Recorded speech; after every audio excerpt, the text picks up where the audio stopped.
Pagbati sa ating mga viewers. Wow! Mapapasana all ka dito.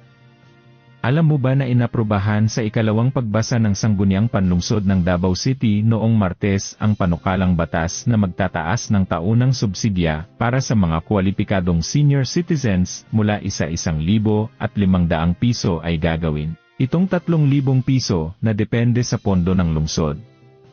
Ayon kay Konsehal Pilar Braga, Chair ng Committee on Social Services, layunin ng panukala na matugunan ang tumataas na gastos ng mga nakatatanda, gaya ng gamot at iba pang pangkalusugang pangangailangan.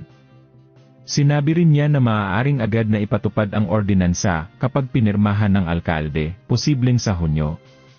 Batay sa datos ng SISWDO, may 168,799 na kwalipikadong senior citizens sa Davao City noong 2024.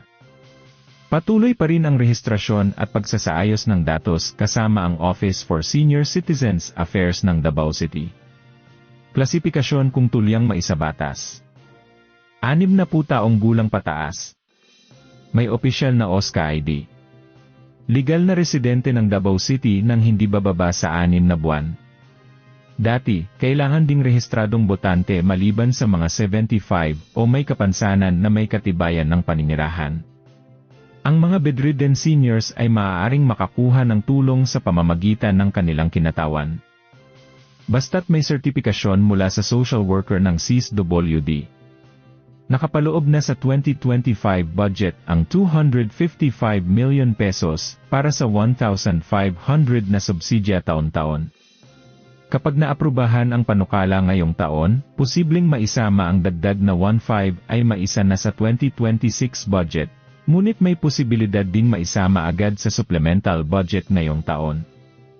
Ang layunin ng panukala ay suportahan ang kalusugan ng mga nakatatanda sa pamamagitan ng mas mataas na subsidya at mas sistematikong distribusyon. Sa ngayon, 1,500 pa lang ang subsidya na nakukuha ng mga qualified seniors sa Davao City, ngunit kung matuluyang maisabatas ang ordinansa ay tataas ito sa 3,000 pesos. Sana all Sana'y maisabatas at maipatupad yan para matuwa mga ka-seniors sa Davao City. Muli, ito ang Senior Balita naghahatid sa inyo ng makabuluhang balita at totoong impormasyon.